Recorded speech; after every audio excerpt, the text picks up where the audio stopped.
back, everybody. According to the U.S. Census Bureau, the national divorce rate saw a decline from 2008 to 2022. The breakup of a marriage can have a significant impact on the entire family, often leading to emotional distress, anxiety, and even depression.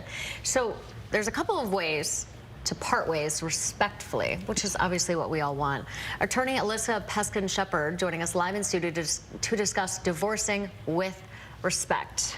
Yes. That's key there. That is key. And what's so important is that many attorneys in the family law area haven't accepted that you can divorce with dignity and respect.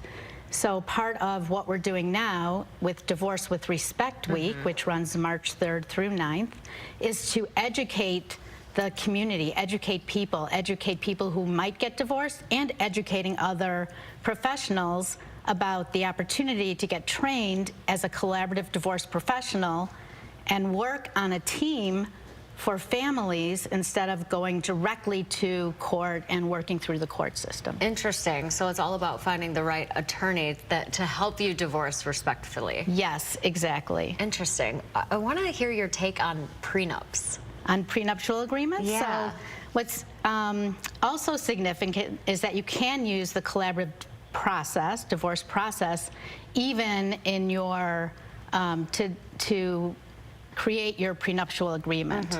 So, and prenuptial agreements are becoming very popular with younger adults who are waiting longer to get married because you've been in your career, you're coming into the marriage with a lot more of, well, assets and your idea of what you want. So my take on prenuptial agreements is, again, different, just like I am unique in how I help couples divorce.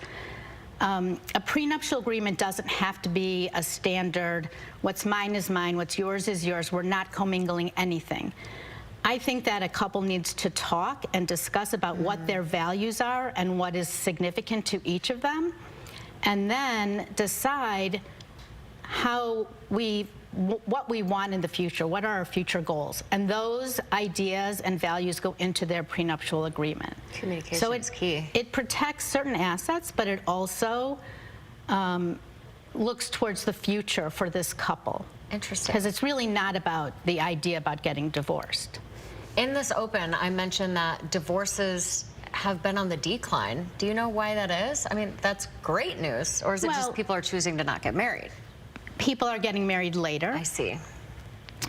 Is probably one of the most important reasons. Getting married later, so the divorce rate is declining right now. Yeah, that does make sense. Right, but for people who are divorcing, it's important to know that they can divorce respectfully, right? So, and hopefully, as our community ages, and even in the gray divorce area, which is people over 50 who are getting divorced, knowing that you can divorce with respect is so important. And really quickly, I know that there's a little bit of a stigma surrounding divorce. Can you tell our audience that, you know, if you're not happy, it is okay to leave and walk away? And Absolutely. There are options, right? Yes, absolutely. That is so important. Thank you for bringing that up. Divorce does not have to be ugly. It's a difficult time for the individual. Of course. But it doesn't have to be ugly. It doesn't have to be combative. And by our group bringing Divorce with Respect Week, it's to Michigan. We hope that people who are considering divorce will take a step back and think, okay, I can do this in a different way so that I can maintain relationships and I can be at my children's wedding with my former spouse and be happy, or graduations, whatever it is. We're so glad you added that. Information is there on your screen. That's how people can contact you. Thank you so much for coming in and explaining this all to us. I have so much more to ask you, but we're running out of time.